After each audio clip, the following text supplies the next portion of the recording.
जय हिंद साथियों। तो आज की इस क्लास में हम लोग देखने वाले हैं 12th फिजिक्स चैप्टर 1 से चैप्टर 4 तक का टेस्ट सीरीज। इस टेस्ट सीरीज में 35 प्लस ऑब्जेक्टिव क्वेश्चन है। तो आप लोग वीडियो को अंत तक देखना और आप लोग अंतिम में कमेंट करके जरूर बताना कि आप लोग का 35 में से कितना सही हुआ। तो चलिए बिना देरी किए हम लोग क्वेश्चन को देखते हैं। अगर आप लोग मेरे चैनल पर नए होंगे तो चैनल को सब्सक्राइब कर लेना और वीडियो को लाइक जरूर कर देना। तो चलिए हम लोग क्वेश्चन को देखते हैं। क्वेश्चन नंबर 1 आप लोग के स्क्रीन पे आ गया। क्वेश्चन नंबर 1 में देखिए क्या है। दो बिंदु आवेशों के बीच लगने वाला बल किस नियम से ज्ञात किया जाता है? तो ऑप्शन नंबर ए में है ओम का नियम, ऑप्शन नंबर बी में है कूलाम का नियम, ऑप्शन नंबर सी में है गाउस का नियम, ऑप्शन नंबर डी में है फैराडे का नियम। तो इसका करेक्ट आंसर जो हो जाएगा, इसका करेक्ट आंसर होगा कूलाम का नियम। Option number B is the correct answer. चलते हैं हम लोग क्वेश्चन नंबर 2 की ओर। क्वेश्चन नंबर 2 में दिए गए हैं। क्वेश्चन नंबर 2 में है विद्युत क्षेत्र की एसआई इकाई क्या है? ऑप्शन नंबर ए में है वोल्ट, न्यूटन प्रति कूलम, ओम, जूल। इसका करेक्ट आंसर होगा option number B is the correct answer, newton प्रति कूलम हो जाएगा। चलते हम लोग क्वेश्चन नंबर 3 की ओर। क्वेश्चन नंबर 3 में दिए गए हैं। क्वेश्चन नंबर 3 में है विद्युत क्षेत्र रेखाएं किस आवेश से निकलती हैं? तो इसका करेक्ट आंसर क्या हो जाएगा? ऑप्शन नंबर ए में दिया गए हैं ऋणात्मक आवेश, ऑप्शन नंबर बी में दिए गए हैं धनात्मक आवेश, ऑप्शन नंबर सी में है उदासीन वस्तु, ऑप्शन नंबर डी में है सभी। तो इसका करेक्ट जो आंसर हो जाएगा 3 नंबर का धनात्मक आवेश। Option number B is the correct answer, धनात्मक आवेश। चलते हम लोग क्वेश्चन नंबर 4 की ओर। क्वेश्चन नंबर 4 में दिया गए हैं। क्वेश्चन नंबर 4 में है गाउस प्रमेय किस राशि से संबंधित है? विद्युत फ्लक्स, विद्युत धारा, प्रतिरोध, विभव। तो इसका करेक्ट आंसर जो हो जाएगा 4 नंबर का विद्युत flux. Option number A is the correct answer, विद्युत फ्लक्स करेक्ट आंसर होगा। चलते हम लोग क्वेश्चन नंबर 5 की ओर। क्वेश्चन नंबर 5 में दिए गए हैं। क्वेश्चन नंबर 5 में है चालक के अंदर विद्युत क्षेत्र का मान होता है अनंत होता है, अधिकतम होता है, शून्य होता है, स्थिर नहीं। तो इसका करेक्ट जो आंसर होगा चालक के अंदर विद्युत क्षेत्र का मान होता है, तो 5 नंबर करेक्ट आंसर होगा शून्य। Option number C is the correct answer, option number C is the correct answer. चलते हम लोग क्वेश्चन नंबर 6 की ओर। क्वेश्चन नंबर 6 में दिया गए हैं विद्युत विभव की एसआई इकाई है, वोल्ट है, एम्पियर है, कूलाम है, टेस्ला है। तो इसका करेक्ट आंसर क्या होगा? इसका करेक्ट आंसर होगा 6 नंबर का volt. Option number A is the correct answer. चलते हम लोग क्वेश्चन नंबर 7 की ओर। क्वेश्चन नंबर 7 में दिया गए हैं। क्वेश्चन नंबर 7 में दिया गए हैं समविभव पृष्ठ पर कार्य का मान होता है। तो इसका करेक्ट आंसर क्या होगा? अधिकतम होगा या न्यूनतम होगा या शून्य होगा या अनंत होगा? तो इसका करेक्ट आंसर हो जाएगा 7 नंबर का शून्य हो जाएगा। Option number C is the correct answer. चलते हम लोग क्वेश्चन नंबर 8 की ओर। क्वेश्चन नंबर 8 में दिए गए हैं। क्वेश्चन नंबर 8 में दिए गए हैं धारिता की एसआई इकाई क्या है? तो इसका करेक्ट आंसर क्या होगा? फैराडे होगा, ओम होगा, वोल्ट होगा, वेबर होगा। इसका करेक्ट जो आंसर हो जाएगा 8 नंबर का फैराडे होगा। Option number A is the correct answer, Faraday होगा। ठीक है, चलते हम लोग क्वेश्चन नंबर 9 की ओर। क्वेश्चन नंबर 9 में दिए गए हैं। क्वेश्चन नंबर 9 में दिया गए हैं संधारित्र में ऊर्जा किस रूप में संचित होती है?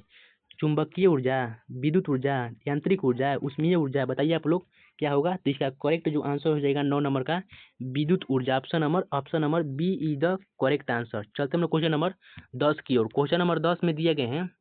क्वेश्चन नंबर 10 में दिए गए हैं ओम का नियम किस संबंध को दर्शाता है? ओम का नियम किस संबंध को दर्शाता है?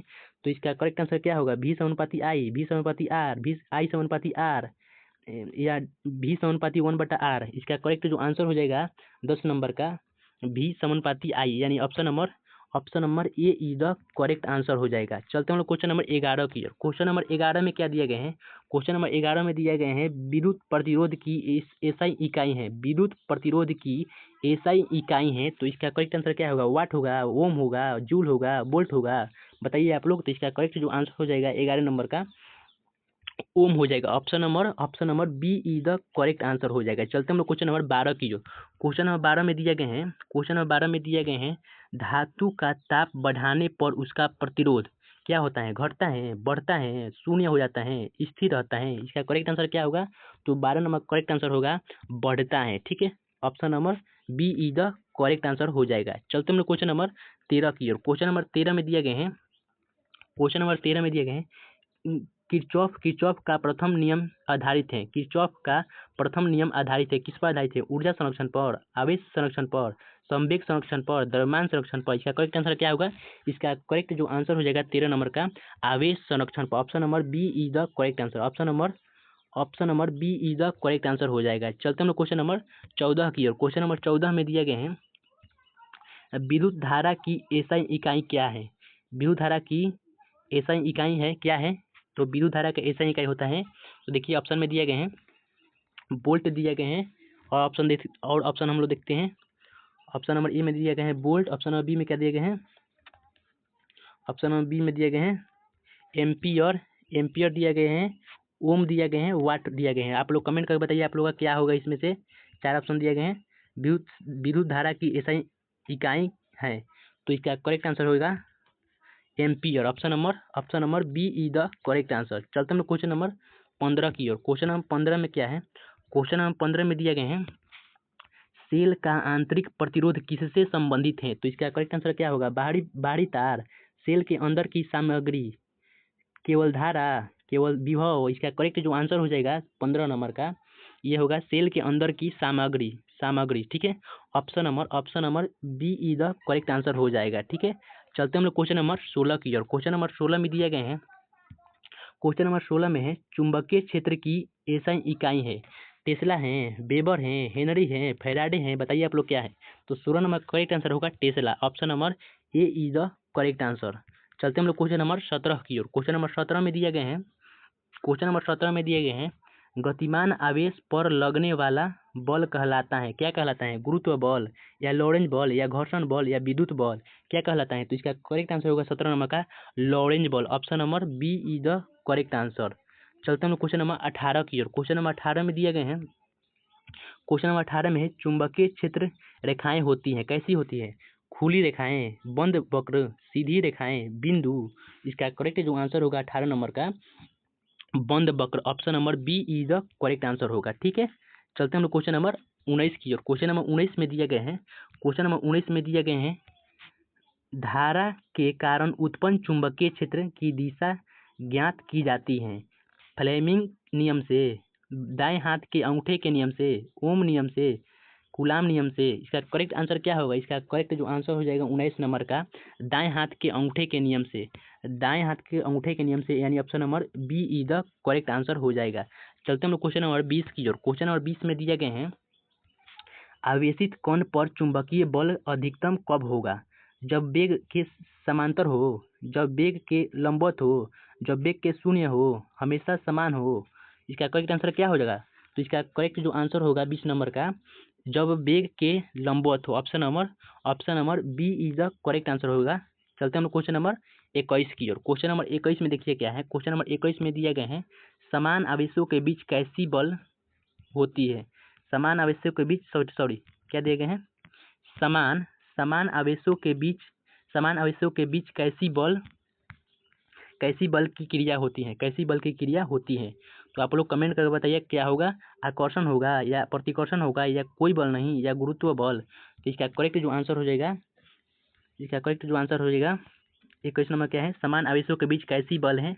तो इसका करेक्ट आंसर होगा समान आवेशों के बीच कैसी बल की क्रिया होती है। तो इसका करेक्ट जो आंसर हो जाएगा 21 नंबर का प्रतिकर्षण, यानी option number B is the correct answer. ठीक है, चलते हम लोग क्वेश्चन नंबर 22 की ओर। क्वेश्चन नंबर 22 में देखिए क्या है? क्वेश्चन नंबर 22 में दिए गए हैं विद्युत फ्लक्स का एसआई मात्रक है क्या है? न्यूटन मीटर स्क्वायर प्रति कूलाम, वोल्ट, कूलाम। इसका करेक्ट आंसर क्या होगा? तो इसका करेक्ट आंसर होगा न्यूटन मीटर स्क्वायर प्रति कूलाम, यानी option number A is the correct answer, newton metre square प्रति कूलाम। चलते हैं क्वेश्चन नंबर 23 की ओर। क्वेश्चन नंबर 23 में दिए गए हैं, क्वेश्चन नंबर 23 में है किसी चालक के अंदर विद्युत विभव होता है, तो यह क्या होता है? अलग अलग, समान, शून्य, अनंत। इसका करेक्ट आंसर क्या होगा? तो इसका करेक्ट आंसर होगा 23 नंबर का हो जाएगा करेक्ट आंसर समान होगा। ठीक है, समान, यानी option number B is the correct answer. ठीक है, आप लोग यहाँ पर ध्यान दीजिएगा, विद्युत क्षेत्र बोलेगा तो शून्य होगा। यहाँ पर विद्युत विभव बोला है तो विद्युत विभव बोलेगा सिर्फ, तो इसका होगा करेक्ट आंसर जो होगा समान होगा। ठीक है, विभव बोलेगा तो समान होगा। ठीक है, यदि विद्युत क्षेत्र बोलेगा तो शून्य हो जाएगा। ठीक है, तो इसका करेक्ट जो आंसर होगा option number B is the correct answer. ठीक है, चलते हम लोग क्वेश्चन नंबर 24 की ओर। क्वेश्चन नंबर 24 में दिए गए हैं क्वेश्चन नंबर 24 में दिए गए हैं समांतर प्लेट संधारित्र की धारिता बढ़ाने के लिए प्लेटों की दूरी बढ़ाई जाती है, प्लेटों का क्षेत्रफल बढ़ाया जाता है, आवेश आवेश कम किया जाता है, वोल्टेज बढ़ाया जाता है। आप लोग कमेंट करके बताइए क्या होगा। तो 24 नंबर करेक्ट आंसर होगा। 24 नंबर का प्लेटों का क्षेत्रफल बढ़ाया जाता है, यानी option number B is the correct answer हो जाएगा। चलते हम लोग क्वेश्चन नंबर 25 की ओर। क्वेश्चन नंबर 25 में दिए गए हैं प्रतिरोध का मान निर्भर करता है, प्रतिरोध का मान निर्भर करता है लंबाई और क्षेत्रफल पर, केवल रंग पर, केवल तापमान पर, केवल धारा पर। बताइए आप लोग क्या होगा। तो इसका करेक्ट जो आंसर होगा 25 नंबर का लंबाई और क्षेत्रफल दोनों पर। ठीक है, लंबाई और क्षेत्रफल दोनों पर option number A is the correct answer हो जाएगा। चलते हम लोग क्वेश्चन नंबर 26 की ओर। क्वेश्चन नंबर 26 में दिए गए हैं क्वेश्चन नंबर 26 में है किसी चालक में धारा का प्रवाह किसके कारण होता है, किसी चालक में धारा का प्रवाह किसके कारण होता है, मुक्त इलेक्ट्रॉन के कारण, न्यूट्रॉन के कारण, परमाणु के कारण या प्रकाश के कारण। तो इसका जो करेक्ट जो आंसर होगा 26 नंबर का मुक्त इलेक्ट्रॉन के कारण, यानी option number A is the correct answer हो जाएगा। चलते हम लोग क्वेश्चन नंबर 27 की ओर। क्वेश्चन नंबर 27 में दिया गए हैं श्रेणी क्रम में जुड़े प्रतिरोधों में धारा समान रहती है या विभव समान रहता है या प्रतिरोध शून्य होता है या शक्ति समान रहती है। बताइए क्या होगा। तो इसका करेक्ट आंसर होगा 27 नंबर करेक्ट आंसर जो होगा धारा समान रहती है। ठीक है, धारा समान रहती है, यानी option number A is the correct answer हो जाएगा। ठीक है, चलते हम लोग क्वेश्चन नंबर 28 की ओर। क्वेश्चन नंबर 28 में दिए गए हैं क्वेश्चन नंबर 28 में है समांतर क्रम में जुड़े प्रतिरोधों में क्या होता है, समांतर क्रम में जुड़े प्रतिरोधों में देखते हैं हम लोग ऑप्शन में क्या है। समांतर क्रम में जुड़े प्रतिरोधों में ऑप्शन में है धारा समान रहती है, विभवांतर समान रहता है, प्रतिरोध अनंत होता है, शक्ति शून्य होता है। इसका करेक्ट जो आंसर होगा 28 नंबर का विभवांतर समान होता है, विभवांतर समान होता है, यानी option number B is the correct answer हो जाएगा। चलते हम क्वेश्चन नंबर 28 की ओर। क्वेश्चन नंबर 29 की ओर। क्वेश्चन नंबर 29 में दिए गए हैं पोटेंशियोमीटर पोटेंशियोमीटर का उपयोग किसके मापन में किया जाता है, किसके मापन में किया जाता है। पोटेंशियोमीटर का उपयोग किसके मापन में किया जाता है, प्रतिरोध के मापन में या ईएमएफ की तुलना या धारा या शक्ति। इसका करेक्ट आंसर क्या होगा। तो इसका करेक्ट जो आंसर होगा 29 नंबर का ईएमएफ की तुलना में। ठीक है, ईएमएफ की तुलना में, यानी option number B is the correct answer हो जाएगा। ठीक है, ये सभी कॉन्सेप्चुअल क्वेश्चन है। ठीक है, चलते हम लोग क्वेश्चन नंबर 30 की ओर। क्वेश्चन नंबर 30 में दिए गए हैं अमीटर को परिपथ में कैसे जोड़ा जाता है, अमीटर को परिपथ में कैसे जोड़ा जाता है, समांतर क्रम में जोड़ा जाता है या श्रेणी क्रम में या तिरछा या किसी भी प्रकार। तो इसका करेक्ट आंसर क्या होगा। तो इसका करेक्ट आंसर होगा श्रेणी क्रम में, option number B is the correct answer होगा श्रेणी क्रम में। ठीक है, चलते हैं क्वेश्चन नंबर 31 की ओर। क्वेश्चन नंबर 31 में देखिए क्या है। क्वेश्चन नंबर 31 में दिए गए हैं वोल्टमीटर को परिपथ में कैसे जोड़ा जाता है, श्रेणी क्रम में जोड़ा जाता है या समांतर क्रम में या दोनों या किसी भी प्रकार। तो इसका करेक्ट जो आंसर होगा 31 नंबर का समांतर क्रम में, option number B is the correct answer होगा समांतर क्रम में। ठीक है, चलते हैं क्वेश्चन नंबर 32 की ओर। क्वेश्चन नंबर 32 में दिए गए हैं क्वेश्चन नंबर 32 में है चुंबकीय क्षेत्र में गतिमान आवेश पर बल निर्भर करता है आवेश के मान पर या वेग पर या चुंबकीय क्षेत्र पर या उपरोक्त सभी पर। इसका करेक्ट आंसर क्या होगा। 32 नंबर करेक्ट आंसर होगा ये हो जाएगा। देखिए इसका करेक्ट आंसर होगा आवेश पर भी, आवेश के मान पर भी और वेग पर भी और चुंबकीय क्षेत्र पर भी, यानी option number D is the correct answer हो जाएगा। Option number D correct answer हो जाएगा। ठीक है, चलते हम लोग क्वेश्चन नंबर 33 की ओर। क्वेश्चन नंबर 33 में दिए गए हैं क्वेश्चन नंबर 33 में है चुंबकीय क्षेत्र में आवेशित कण का पथ कैसा हो सकता है, चुंबकीय क्षेत्र में आवेशित कण का पथ कैसा हो सकता है, वृत्ताकार या सीधा या दोनों संभव या कोई नहीं। तो इसका करेक्ट आंसर होगा 33 नंबर का दोनों संभव है। कौन कौन।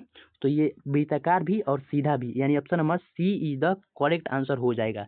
चलते हम लोग क्वेश्चन नंबर 34 की ओर। क्वेश्चन नंबर 34 में दिए गए हैं धारा प्रवाहित कुंडली चुंबकीय क्षेत्र में किसके समान व्यवहार करती है, धारा प्रवाहित कुंडली चुंबकीय क्षेत्र में किसके समान व्यवहार करती है, विद्युत आवेश या चुंबकीय द्विध्रुव या प्रतिरोध या संधारित्र।